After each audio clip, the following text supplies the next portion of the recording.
Estimados ouvintes, muito boa tarde. Bem-vindos ao primeiro programa Museus e Companhia de 2023. Como sabem, é um programa dedicado aos museus e ao património em geral, divulgando as coleções, atividades e, sobretudo, o trabalho desenvolvido pelas pessoas que estudam, conservam e divulgam o património. Viajamos mensalmente pelos bastidores do palco patrimonial, onde encontramos pessoas dedicadas e que a muitos surpreendem pelo espírito de missão e dever. Este é o primeiro programa de 2023 e será dedicado aos moinhos. Este é também um dos patrimónios a conhecer e a preservar. Qual foi a sua importância ao longo dos tempos? Que tipos de moinhos existem? Existem muitos preservados? Quais as suas relações com o turismo em Portugal? Hoje temos connosco Samuel Tomé, tendo como uma das suas grandes paixões os moinhos, aos quais tem dedicado a sua investigação e sensibilização para que este património possa ser preservado. Vamos conhecer o seu percurso e os vários trabalhos resultantes das suas investigações. Até já!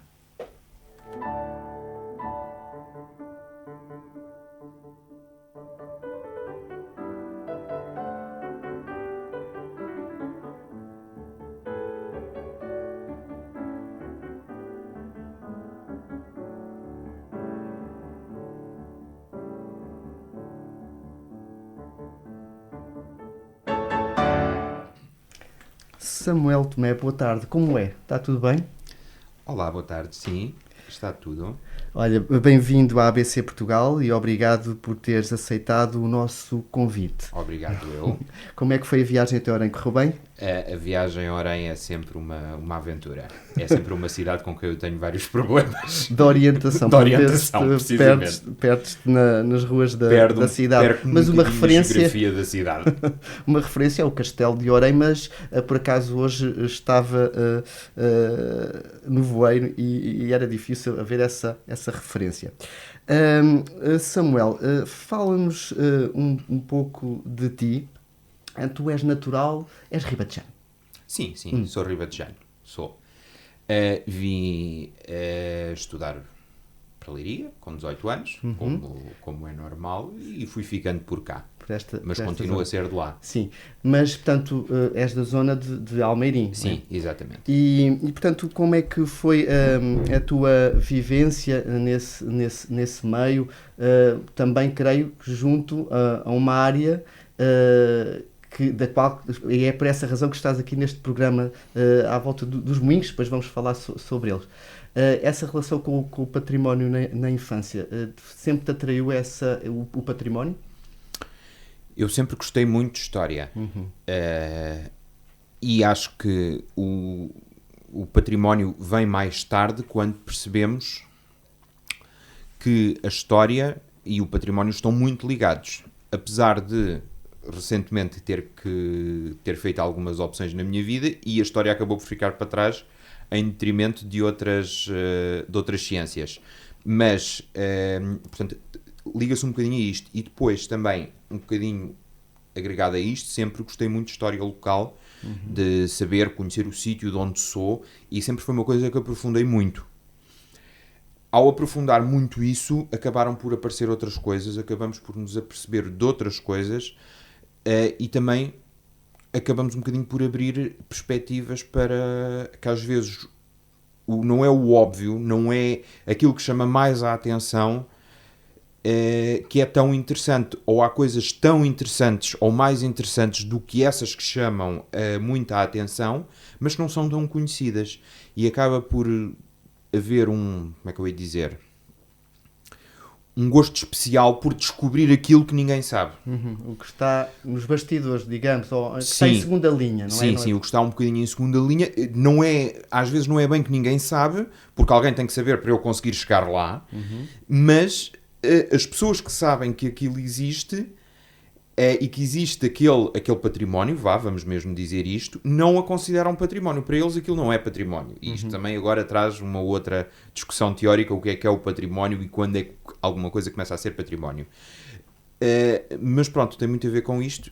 isso foi um percurso também, se calhar, que eu fui fazendo, até à altura que decidi dedicar uma parte da minha investigação precisamente a isto. Já lá vamos, portanto, terminas o ensino secundário, concorres ao ensino superior e vais para a Leiria e entras no curso, portanto, a licenciatura em Turismo e Património.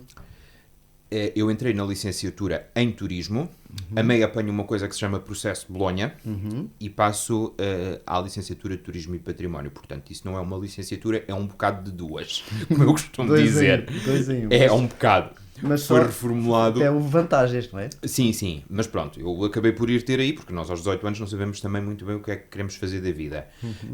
Acabei, pronto, foi um bocado por acidente e acabou por correr bem. Foi uma coisa que acabou por correr e superou as expectativas que eu tinha e nesse aspecto foi bastante positivo. E o curso correspondeu às tuas expectativas? Sim, superou até. Superou. Sim. Mas, entretanto, portanto, terminas o curso e entras no mercado de trabalho. Sim. Em que área? A primeira área foi precisamente na área do património, numa coisa bastante conhecida, no Centro de Interpretação da Batalha de Aljubarrota. Foi a minha primeira experiência profissional, foi o meu estágio curricular.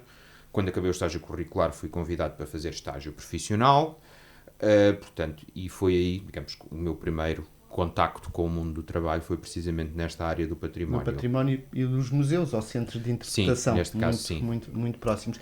Gostavas de visitar museus na tua infância, adolescência? Ias com a família ou só com a escola? Sim, mais com a escola, com a família nunca fomos. Íamos mais a monumentos.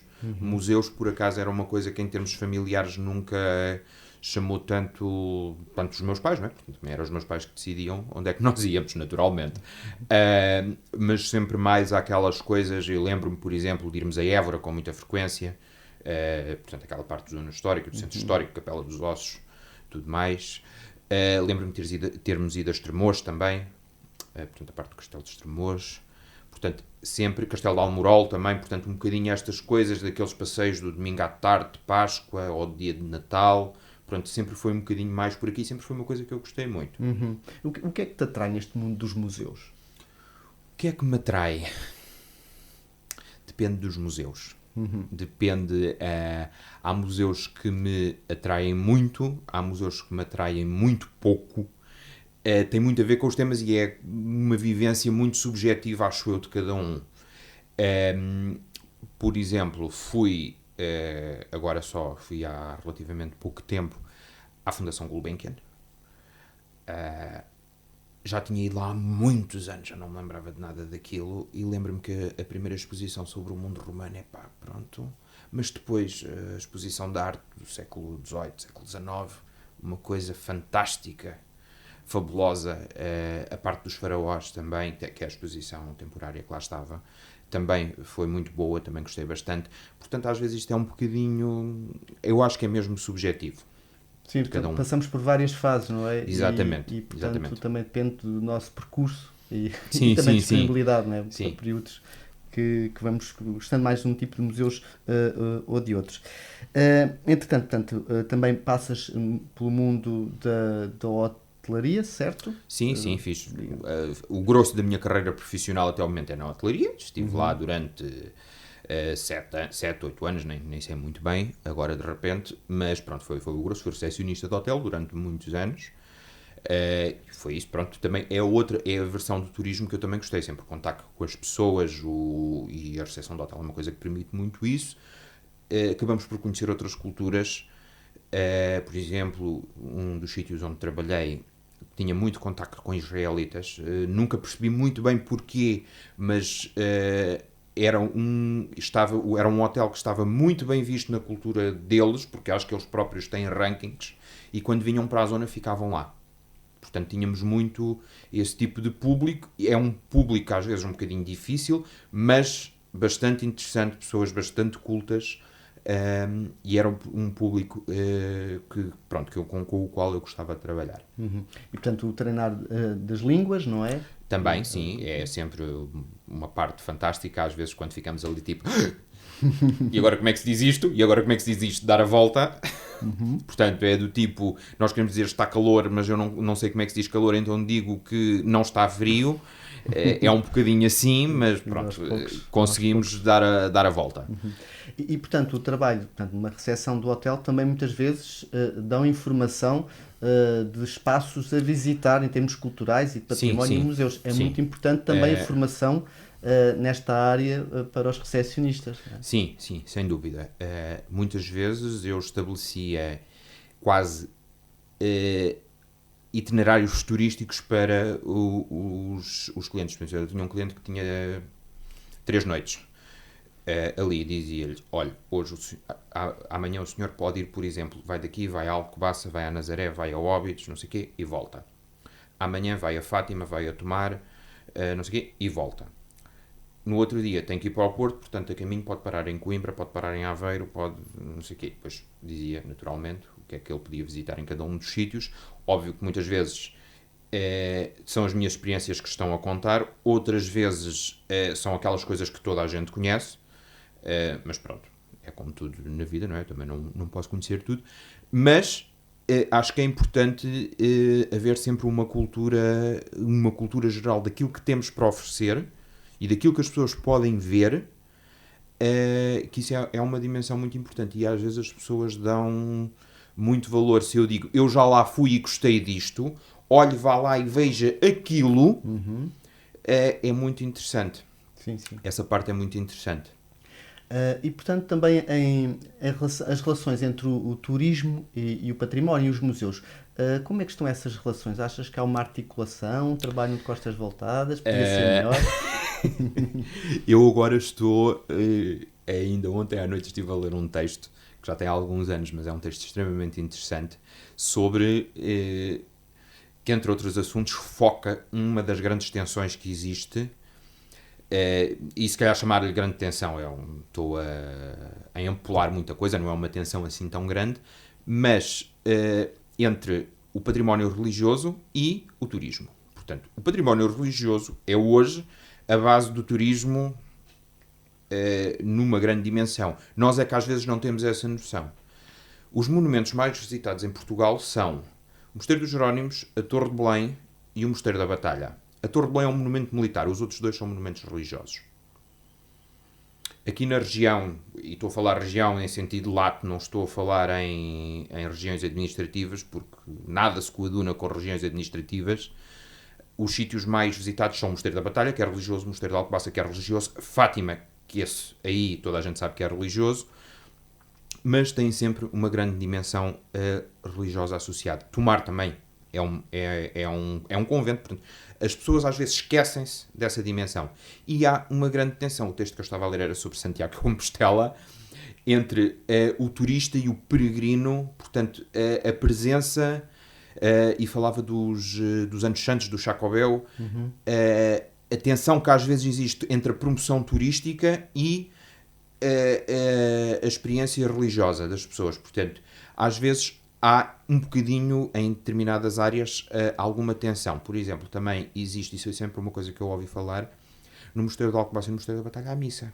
Aquilo são as igrejas, há missa ao domingo, ou a uma determinada hora. E é proibido visitar as igrejas a essa hora, naturalmente. Agora, o que é que acontece? Às vezes os turistas não respeitam e entram e veem e visitam. Não sei se incomodam ou não, mas acontece, e sei que às vezes há tensões por causa disto. Noutros âmbitos, muitas vezes se não fosse o turismo, o património desaparecia. Há coisas que possivelmente já nem existiam se não houvesse um interesse turístico nelas. E portanto, e depois também podemos falar mais à frente a importância do turismo para este património que vamos falar dos moinhos. E vamos entrar já por essa área que nos trouxe aqui, com o teu mestrado em Coimbra, em Gestão e Programação do Património Cultural. E a tua tese, corrijo-me se estou enganado, é o património molinológico como fator identitário e vetor do desenvolvimento económico. O caso da Ribeira de Mos. Porquê é que escolheste este tema? Porquê é que eu escolhi este tema? Bem, eu sempre tive um pressuposto. Eu gosto de fazer coisas primeiro que ninguém fez. E tenho a sensação e a experiência, portanto isto é um bocadinho empírico, mas quanto menos o professor conhece o tema que eu estou a trabalhar, melhor é o meu desempenho, porque menos ele domina e menos me consegue apontar erros. Boa estratégia. Pronto. E agora, quando dou aulas, costumo dizer isto aos meus alunos, mas eles acham que eu estou a dizer isto só por dizer e acabam por escolher coisas que eu conheço muito e depois corre-lhes mal. Ou não lhes corre tão bem. É por isso que eles não têm 20. Mas pronto. Mas também é uma coisa que eu optei por uma estratégia no mestrado que depois me deu muito trabalho, que foi, portanto, eu tinha 6 seminários no primeiro ano. E para cada seminário fiz um tema diferente para ver o que é que gostava mais para depois fazer em tese. Pronto. Fui ao contrário, um bocadinho como os meus alunos, fui ao contrário daquilo que os meus professores diziam. Façam o mesmo trabalho em todos e já têm a tese praticamente feita quando acabarem o primeiro ano. Pronto, depois tive um problema e tive que fazer a tese toda praticamente do início porque tinha pouquíssima coisa. E de todos os temas que trabalhei, e trabalhei, por exemplo, a acessibilidade de pessoas com necessidades especiais, trabalhei mais o quê? O património industrial, industrial no termo de, na altura fiz sobre um museu de uma fábrica, o trabalho sobre um museu de uma fábrica, trabalhei mais o quê? Trabalhei a parte do património religioso, também, pronto, fiz uma série de vários temas e trabalhei também o património da minha terra, do sítio de onde eu sou. Portanto, Ribeira de Muge. A Ribeira de Muge, portanto, é dado esse título geográfico, digamos assim, precisamente porque os limites administrativos não se coadunam com coisa nenhuma. Portanto, é preciso encontrar um elemento agregador geográfico, que diga geograficamente é aqui, mas que não seja administrativo. Eu, por exemplo, a minha área de estudo tinha 5 freguesias e 3 concelhos. Certo. Queres dizer os 3 concelhos? Almeirim, Salvaterra de Magos e Chamusca. Pronto, para os nossos ouvintes situarem onde é que é Ribeira de Muge. Sim, mas depois tinha 5 freguesias, portanto, que hoje seriam... não, são 5 na mesma. São 5 na mesma, uma delas só mudou de nome, agora é uma união de freguesias. Sim, portanto, as fronteiras administrativas não correspondem às fronteiras em nada. Patrimoniais e ambientais, digamos assim. Nada. Não, as fronteiras administrativas não são nada, no fundo. E assim é um nome isento. Sim.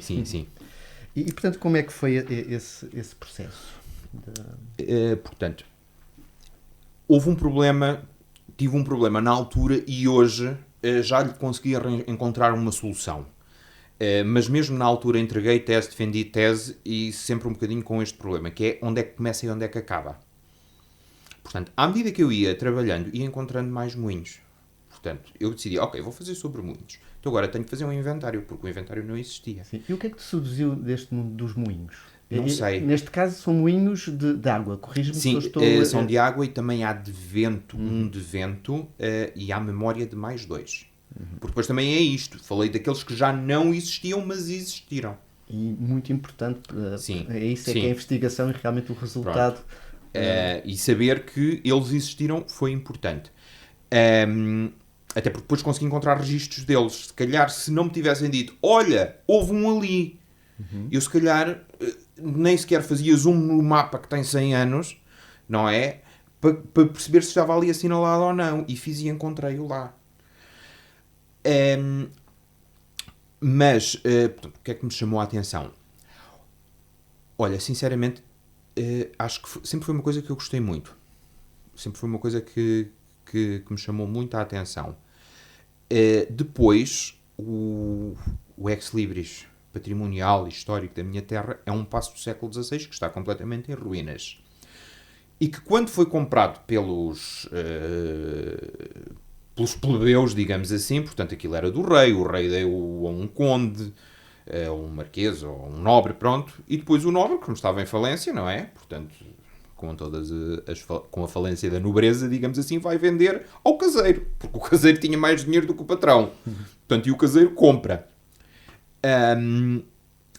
Ao comprar, fez um moinho lá. Já lá existia um pequenino, que já não existe, uma minhola, como as pessoas diziam. Um moinho de água. Sim, estamos a falar em moinhos de água. E depois ele vai fazer e esse está enquadrado naquele complexo patrimonial. Portanto, esse sempre existiu e eu sempre o vi, sempre o enquadrei em todas as coisas que tinha trabalhado até ali, coisas mais rudimentares, digamos assim, mas sempre foi enquadrado. Mas depois comecei a perceber que haviam outros e eu sabia que existiam outros. Então fui-os descobrindo também. Também foi um trabalho assim de descoberta. E muitos em péssimo estado de conservação, calculo. Sim, sim, muitos em estado já, e continuam, e continuarão, em estados completamente lastimáveis. Há alguns que eu sei que é um moinho porque me disseram, porque aquilo em nada se parece com coisa nenhuma, já. Vão sofrendo alterações e às vezes novas utilizações, não é? Também E, portanto, acontece. então, há algum preservado e que esteja a funcionar?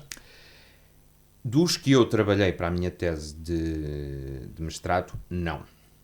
Contudo, recentemente percebi que tenho que alargar o âmbito, porque já consegui perceber onde é que há o fio condutor de tudo, e para perceber os moinhos que eu estou a trabalhar tenho que ir alargar o âmbito, a área de estudo, digamos assim, e nesse alargamento já se encontram pelo menos um. Ou dois. E, portanto, não há perspectivas de serem restaurados alguns desses moinhos, porque, por vezes, ao trazer à luz do dia esta investigação, este trabalho, as pessoas, Sim. então, é aquilo que falámos no início, não é? Portanto, não reconhecem o valor do património, pensam Sim. que são edifícios devolutos e que não interessa a ninguém, e depois com estas investigações Sim. isto faz parte da nossa identidade. Exatamente. Pronto, é assim, eles são quase todos eles privados, portanto também não se pode dizer a uma pessoa o que é que ela tem que fazer naquilo que é dela, não é? Portanto, eles são quase todos privados, portanto há um que é da Câmara, que é o tal que está enquadrado nesse contexto. É difícil de pôr, foi feito um pré-arranjo, digamos assim, mas é difícil pô-lo a funcionar, porque implica reabrir um canal de água que foi fechado com o tempo, com os assoreamentos, com todas estas questões, com a cultura mais intensiva do arroz. Houve um canal que acabou por ser fechado e que, para o moinho funcionar, tem que ser aberto. Portanto, será difícil desse ponto de vista. Há um outro que foi... portanto, foi um moinho que foi convertido numa fábrica de descasque de arroz. Portanto, o descasque de arroz é uma atividade que está associada aos moinhos neste local. Portanto, o arroz descascava-se nos moinhos. Portanto, havia ali produção de arroz e fazia-se esse descasque. Havia muitos que só descascavam arroz, não faziam sequer farinha, era só mesmo para descasque de arroz. E depois, anos 80 mais ou menos, é convertido um deles numa fábrica de descasque. Curiosamente, esse alvará de descasque de arroz acaba por ser comprado por uma entidade empresarial que vai deslocalizá-lo para o concelho do lado, para Cruz, e que é responsável por uma famosa marca de arroz, cujo nome eu não vou dizer porque creio que não se pode. Mas pronto, hoje há um produto que nós, não vou dizer que tínhamos todos em casa, mas que todos encontramos no supermercado e que tem a sua origem aqui. Nesse teu trabalho de investigação, de campo, fizeste, calculo, algumas entrevistas às pessoas. Elas eram Sim. receptivas às tuas questões, a este trabalho? Valorizavam ou não? Sim. Pronto. Aí foi um dos busilis do meu trabalho. Eu não fazia entrevistas, eu fazia conversas informais, porque era impossível fazer entrevistas, porque eu conheço as pessoas. Tem este problema. E quando eu conheço as pessoas, portanto, não havia dificuldade em chegar às pessoas, as pessoas falavam comigo, não tinham problemas nenhum disso, mas a conversa divagava para outros, portanto, eram pessoas já com uma certa idade, apesar de foram 4 pessoas com quem falei, só uma delas é que já morreu, as outras 3 ainda estão vivas, são pessoas já com 90 anos. Mas a conversa divagava muito e eu tinha ali que sorrateiramente voltar a desviar para aquilo que me interessava. O que é que acontece? É impossível fazer uma entrevista neste âmbito, porque pronto, fazer uma entrevista daquilo que cientificamente aprendemos que é uma entrevista. Portanto, era mais uma conversa informal com as pessoas, das quais ia retirando dados. Quando eu dizia, então, mas não houve um moinho aqui, não sei o quê, então, mas aqui tem aqui este curso de água, esta ribeira, não sei o quê, e ela... Epá, olha, há não sei quantos anos, quando eu era miúdo, o não sei o quê, tinha aí uma coisa... Epá, mas isso já lá não está nada. Isso olha, nem falas disso, que isso nem vale a pena. Pronto.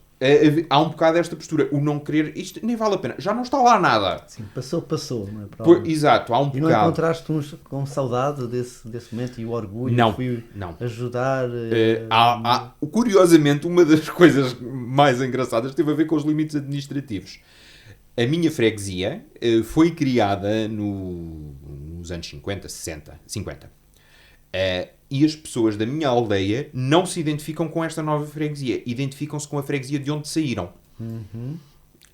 Portanto, e uma das coisas curiosas que eu ouvia é: nós somos da Raposa. Nós somos da Raposa, nós nascemos na Raposa. A Raposa é a terra, não é? A freguesia. Nascemos lá e pronto, e somos de lá. Pronto, havia muito esta... E isto, curiosamente, foi o que eu encontrei. Alguns dos nossos ouvintes são aqui do Conselho, da Freguesia do Olival. Eu creio que terás visitado a Ribeira do Olival e os moinhos no percurso. E, portanto, também penso que serão as mesmas características, moinhos de água junto a uma ribeira. Sim. E, inclusivamente, há a sede do Rancho Folclórico do Olival, que são os moleiros da ribeira, portanto, é muito associado a essa linha de água, que havia muitos moinhos, e tem um ecomuseu, portanto, e que dá precisamente para o visitante ver a funcionar e todo aquele processo dos moinhos. Sim, ainda bem que falaste disso. Duas coisas que eu quero dizer sobre isso. Em primeiro lugar, os moinhos aqui, a ideia que eu tenho, e essa visita já foi há muitos anos, eu estava a fazer a tese, portanto, eu defendi em 2012, há 10 anos, portanto, há de ter sido há 11, 12. Nessa visita, os moinhos, a ideia que eu tenho é que eram moinhos relativamente pequenos. 2 casais de mós nunca teriam mais que isso. É uma diferença em relação aos moinhos lá de baixo que eu encontrei. O que é normal é um moinho ter 4, 5. Portanto, é uma produção menos doméstica e mais comercial, digamos assim. Sim. Isto é o primeiro aspecto. Talvez tenha a ver com o tipo de propriedade. Também, portanto, sim. As quintas, as herdades, portanto, porque há 2 tipos de propriedade dos moinhos lá. São os moinhos de quinta, portanto, tem um patrão, um dono, que não é um moleiro, não é? E os moinhos de moleiro, portanto, o dono é o moleiro, ou é um moleiro é um empregado de uma pessoa, digamos assim, ou tem um moinho alugado, mas quem faz o comércio é o moleiro. E comercializa para quem? Para as pessoas da aldeia. E os outros não. Os outros comercializam para vender para fora. Portanto, há isto, e é uma relação quase de 50-50. Mas pronto. O primeiro aspecto que eu queria dizer era este. E o segundo é com uma coisa que eu ainda hoje, quando falo de moinhos, falo sempre que eu vi aqui. E vi noutro sítio que eu não me consigo recordar aonde, mas não foi aqui, e foi uma coisa que eu achei do mais interessante e do mais básico que pode haver, que é as pessoas, a produção dos utensílios, a produção os materiais utilizados são uma coisa muito local e muito daquilo que existe. Então, o que é que eu me lembro de ter encontrado em um dos moinhos que se visitou abandonado? As latas de coqui, aquele coqui que se vendia, aquelas latas que foram abertas, tirado do fundo, e foram utilizadas como reforço dos prumos. Portanto, que é um material que foi utilizado, ok, isto é forte, é resistente, é isto que nós vamos usar para reforço dos prumos. E eu encontrei isto e tenho tentado lembrar, lembro-me que um dos sítios foi aqui no Olival, mas o outro não me lembro onde é que foi, sinceramente, porque na altura não registrei e pronto, visitei tanta coisa que... Muito bem. Vamos continuar esta nossa conversa logo após o momento comercial. Até já.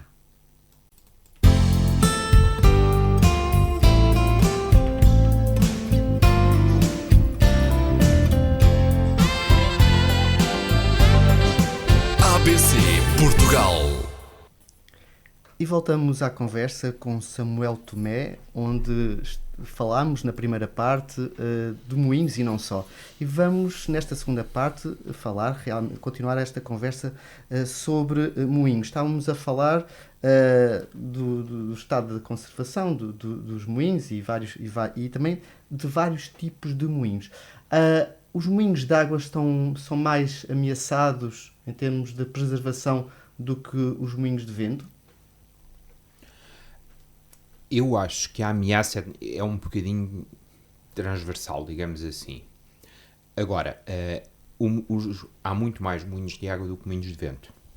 Ainda que as pessoas pensam o contrário, porque os moinhos de vento são muito mais, digamos assim, discretos na paisagem do que os moinhos de vento. Sim, porque eu creio que quando falamos de um moinho, a pessoa visualmente associa sempre um moinho de vento, não é? Sim, exatamente.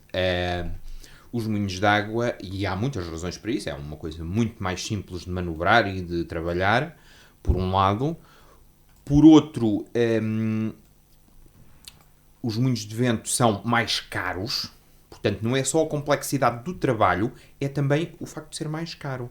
Por exemplo, uma das melhores madeiras para se fazer um mastro de um moinho de vento são madeiras exóticas, que neste momento já não se podem importar. Portanto, por causa das questões ambientais e tudo mais. Mas, antes de existirem madeiras exóticas, já existiam moinhos de vento. E eram feitos quê? Com um pinheiro, tinha que ser um pinheiro específico, ou outra árvore, mas normalmente eram pinheiros que tinham que ser. Depois aquilo tinha que estar em águas correntes durante 1 ano, ou 2 anos, ou uma coisa assim do género. Eu ouvi recentemente, no último encontro de linologia, alguém falar sobre isto. Portanto, não retive exatamente tudo. Mas, pronto, era um processo extremamente complexo, extremamente demorado e dispendioso. Um moinho de água não é nada disto. Um moinho de água, aquilo é quase, como se costuma dizer, atar e pôr ao fumeiro, assim, de uma forma muito tradicional. Tanto que havia pessoas que tinham um moinho como anexo da propriedade rural, como tinham uma pocilga, como tinham um palheiro, como tinham, mais não sei o quê, tinham um moinho. E há até comunidades, isto sobretudo a norte de Portugal, a norte, e quando digo a norte, acima do Tejo, principalmente, apesar de creio que não seja exatamente aqui o caso de Orém, mas noutros interiores, Idanhas a Novas, por exemplo, acontecia muito existir o moinho da comunidade. Portanto, existir um moinho que era para todos. E era um moinho de água, normalmente, porque o moinho de vento era uma coisa mais técnica. Por esta razão, há mais moinhos de água do que moinhos de vento, apesar dos moinhos de vento serem sempre muito mais conhecidos. Eu, só para teres uma ideia, a minha tese eu falo de 22 moinhos, 3 são de vento, o resto é de água. Só para teres uma ideia da proporção. Também tem a ver com a geografia, provavelmente. Ali também. Ribatejo, Sim. Há sítios que, por exemplo, aqui a nossa Serra da Área dos Candeeiros tem essencialmente moinhos de vento. São carços, são estruturas calcárias, a água não circula à superfície, circula em profundidade. E como a água circula em profundidade, não há água para fazer um moinho. Como não há água para fazer um moinho, mas os moinhos eram precisos, porque as pessoas tinham que comer pão. Existem sobretudo em moinhos de vento, sim. E, portanto, conheces também aqui no nosso concelho, em Fátima, os moinhos da Fazarga, portanto, uma linha de série de moinhos que, infelizmente, também alguns não estão preservados e esquecidos. E também, aqui perto, no concelho vizinho, uma freguesia Casais da Igreja, os moinhos da Pena. Sim, um conjunto de 6 ou 7 moinhos.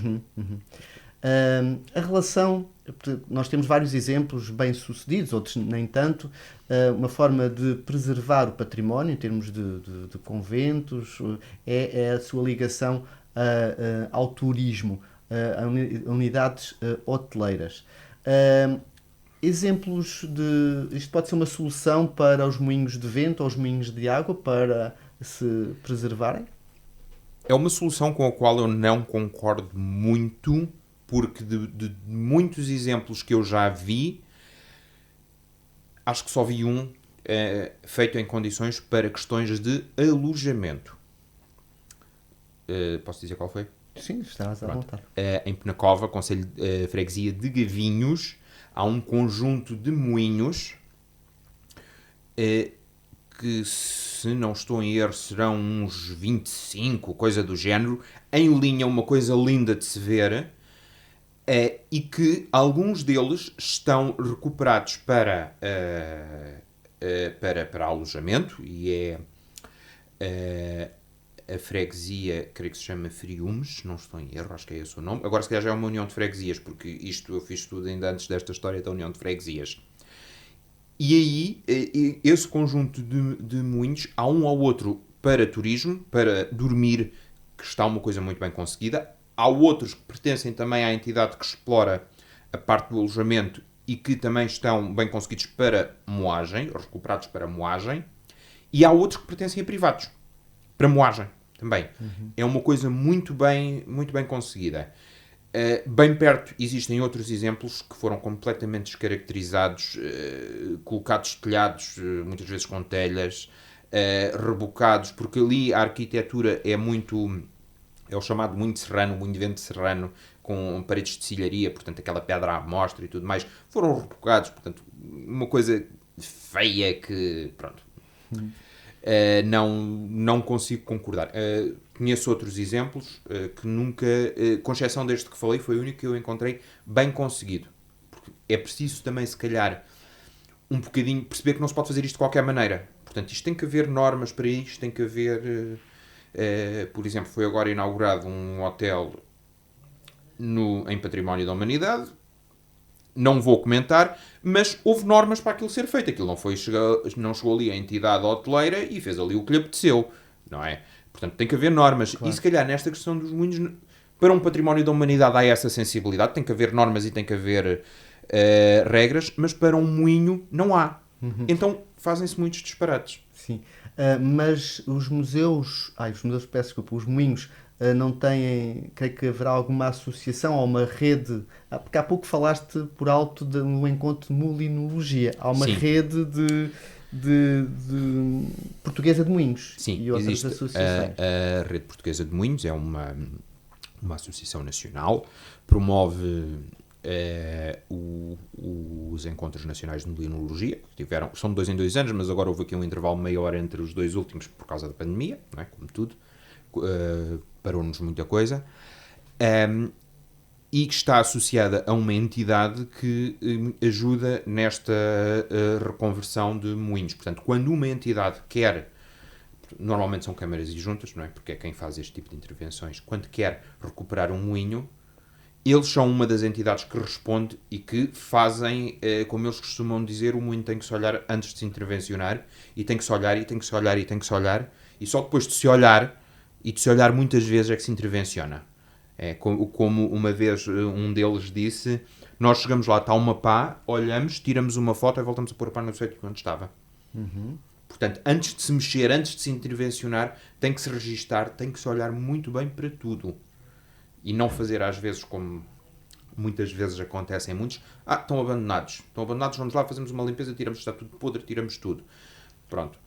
Depois, quando se quer mexer e quando se quer intervencionar, já se deu cabo de muita coisa. Exatamente. Portanto, é um bocadinho esta sensibilidade que é preciso ter antes de se fazer. poderá ser contatada então a Rede Portuguesa de Moinhos. Nesse encontro de mulinologia, digamos assim, que assuntos é que habitualmente são tratados? O que é que preocupa mais às pessoas que se dedicam a este mundo dos moinhos? Normalmente são apresentados casos de sucesso, portanto, que foram de moinhos recuperados e revalorizados. Depois, isto se calhar ocupa aqui 50% das comunicações do encontro. Depois, o que é que existe? As outras comunicações são sobre o quê? A minha, normalmente, e eu tenho feito, aos encontros que já fui, tenho feito sempre comunicação, são sobre um aprofundamento da parte histórica, digamos assim, apesar de eu não lhe querer chamar histórica, perante a parte patrimonial, também para ficar um bocadinho um registro daquilo que eu tenho investigado e descoberto e aprofundado sobre a tecnologia, sobre a evolução da tecnologia no local, sobre as especificidades do local, que também é muito importante, porque isto muda tudo de sítio para sítio. Depois há outras sobre perspectivas históricas puras e duras. Posso dizer que no último encontro houve um sobre os moinhos do Rio Lis,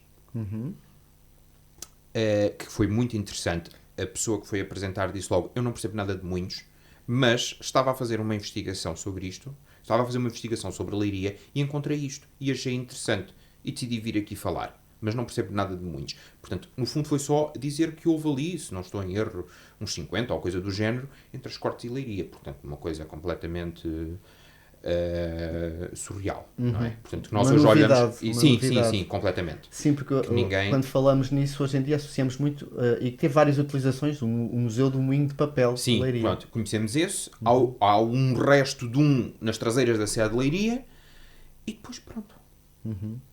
Houve 50. Sim. Não são 10, não são 5, são 50. São mais do que aqueles que eu tenho agora, porque tive que alargar o âmbito, portanto são mais do que esses que eu tenho agora. Mostra a importância, não Sim. é? Tudo à volta do mundo rural, da agricultura, a importância económica.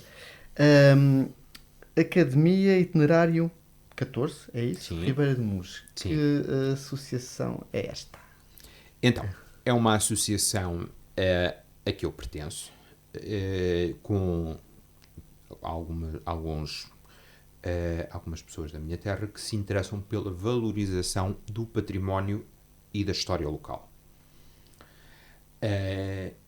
Nós somos um grupo de cidadãos, portanto, nós não temos uma existência... Como é que eu ia dizer? Temos a parte boa das associações, mas não temos a parte má. Não é? Naquela parte dos estatutos, das reuniões, do não sei o quê, não temos. A formalização, digamos assim. Depois tem o sim e o não podemos trabalhar com dinheiro. Pois. O que também é bom, por outro lado, porque acho que fazemos coisas fantásticas sem dinheiro. Também é a prova que muitas vezes, sem recursos, é possível fazer muita coisa. Portanto, com poucos recursos conseguimos fazer muito mais. E é a prova também que muitas vezes, quando não se faz, é porque simplesmente não há interesse em fazer-se. Porque nós sem nada conseguimos fazer. Portanto, imaginem se tivéssemos, como eu costumo dizer. Pronto. Nós dedicamos a um evento que é promovido precisamente pela Rede Portuguesa de Moinhos. Fazemos outras coisas, muitas vezes, mas eu vou agora falar deste, que é o Dia dos Moinhos Abertos. Que é dia... O dia 7 de Abril é o Dia Nacional dos Moinhos. O Dia dos Moinhos Abertos é no fim de semana, mais próximo ao dia 7 de Abril. Nós temos participado, não fizemos desde 2014, com interregno nos 2 anos da pandemia. Pronto, mas também não houve mesmo Dia dos Moinhos Abertos. Quer dizer, houve, assinalou-se a data, não sei o quê, mas não houve moinhos abertos para visitar. O que é este evento? Estão abertos vários moinhos neste dia para visita, ao mesmo tempo. Sendo que há alguns pressupostos, um deles é que não se pode pedir dinheiro às pessoas para visitarem, pronto. Mas pronto, é um bocadinho esta dinâmica e é feita uma promoção pela Rede Portuguesa de Moinhos. Onde nós estamos, somos os únicos da parte sul do Distrito de Santarém a participar. No Distrito de Santarém, para além de nós, normalmente participam os moinhos de Entrevinhas, no Sardual, no Distrito de Santarém. Normalmente, nunca me apercebi de outro moinho do Distrito de Santarém ter participado na iniciativa. E mais próximo de nós, um que participa de vez em quando também, é o moinho dos Foros do Arrão, que já é Distrito de Porto Alegre. Aliás, é uma situação muito curiosa dos Foros do Arrão, porque o moinho está no Distrito de Santarém, Concelho da Chamusca, mas pertence à Junta de Freguesia dos Foros do Arrão, que é Concelho da Ponte Sor, Distrito de Porto Alegre. Portanto, é ali uma situação muito curiosa. Charneira. Pronto, exatamente. Porquê? Porque o moinho está, o limite administrativo, lá estão os limites administrativos a baralhar isto tudo, é a estrada. A estrada de um lado é uma coisa, do outro lado é outra. E o moinho está do outro lado da povoação. Está do outro lado da estrada, mas serve a povoação que está deste. Portanto, é uma situação curiosa, mas pronto. É o moinho mais próximo de nós que participa e serão qualquer coisa como 40 minutos de carro do moinho do Fidalgo, que é aquele que pertence ao tal complexo patrimonial que eu falei há pouco, que participa nesta iniciativa. Daí até aos Foz do Arrão são cerca de 40 minutos, é talvez o mais próximo. E mais alguma iniciativa da associação?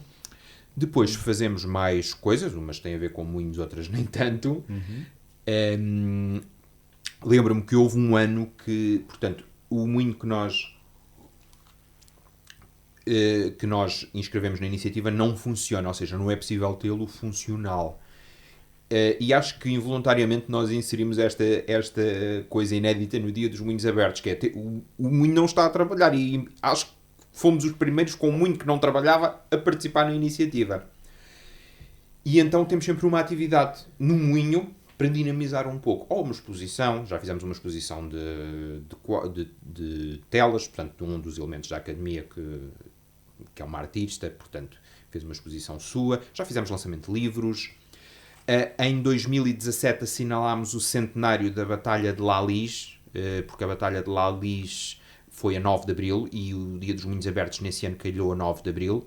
Portanto, assinalámos o centenário, aliás, Andámos à procura dos soldados ali da zona que participaram na Primeira Guerra Mundial. Conseguimos fotografias, foi um trabalho, depois andámos a correr os cemitérios todos da zona à procura das campas das fotografias.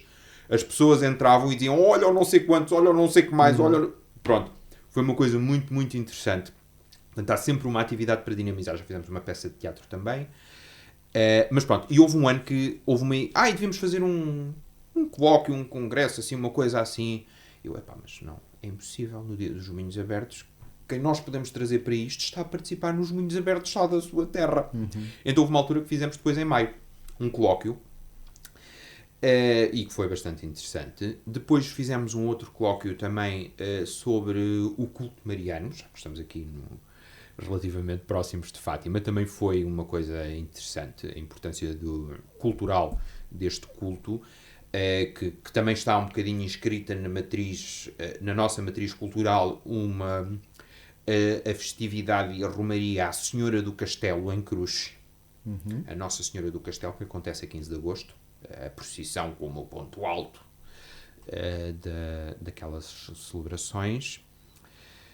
Fizemos também, da parte mais histórica, num ano, um encontro sobre os 500 anos da conclusão do Paço Real, isto em 2014.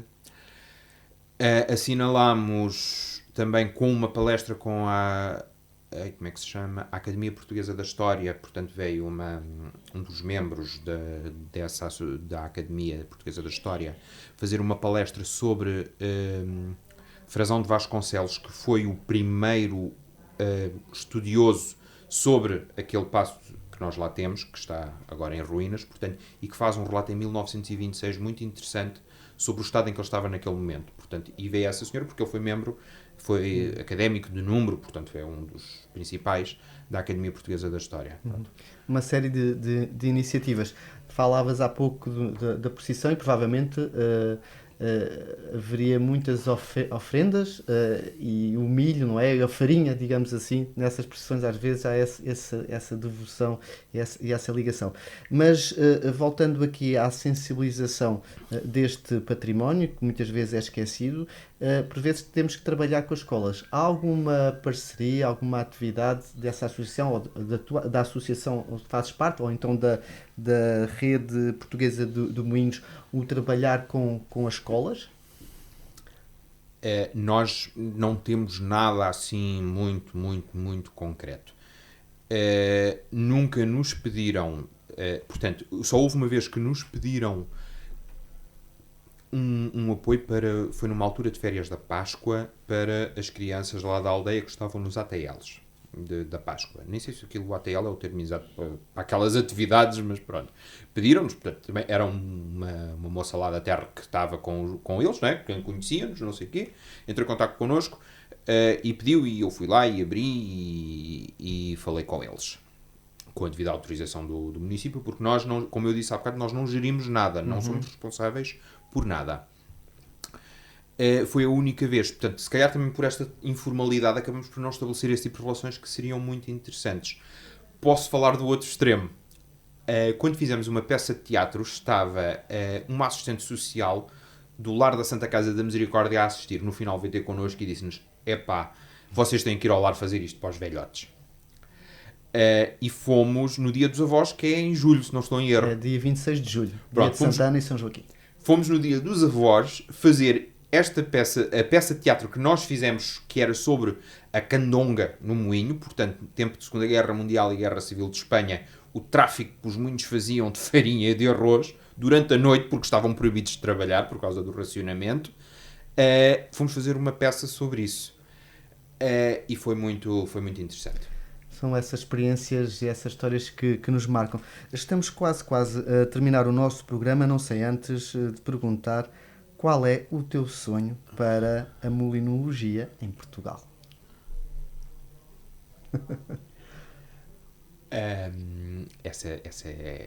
Qual é o meu sonho? Se calhar são sonhos, não só um. Não posso dizer que gostava de ver se calhar ver um moinho ser património da humanidade em Portugal, porque sem ser em Portugal já existe. Na Holanda, um cujo nome eu não me atrevo a pronunciar. A tentar pronunciar. Bem, um bom sonho, porque isso podia então realmente potenciar e as Sim. pessoas reconhecerem a importância desse património. Nós aqui em Orem também, pouca gente sabe e já não se apercebe, porque há poucos vestígios de moinhos de vento aqui mesmo, mesmo no monte junto à cidade. Pronto, mas como classificações nacionais, nomeadamente imóvel de interesse público, já existe no Seixal. Pelo menos no Seixal e creio que no Montijo também. Também é um moinho de água, não é? Sim, os moinhos de maré. Pronto, Maré. mas Maré. Exatamente. são coisas que chamam muito a atenção de porque são moinhos muito grandes. Pronto, esses, apesar de serem de água, os águas são mais cedo, mas aqueles chamam a atenção porque têm mesmo que ser grandes. Senão não são rentáveis. Muito bem. Samuel Tomé, parabéns pelo teu trabalho e resiliência. Os moinhos e nós agradecemos-te. Foi muito bom ter-te aqui e em boa hora te convidamos. Um grande abraço museológico, ou seja, um abraço que se conserva. Caros ouvintes, despedimos por hoje, relembrando que o Museus e Companhia é transmitido num dos sábados cada mês a partir das 18 e depois a reposição do programa na segunda-feira seguinte a partir das 13. Até ao mês que vem, estejam atentos e obrigado.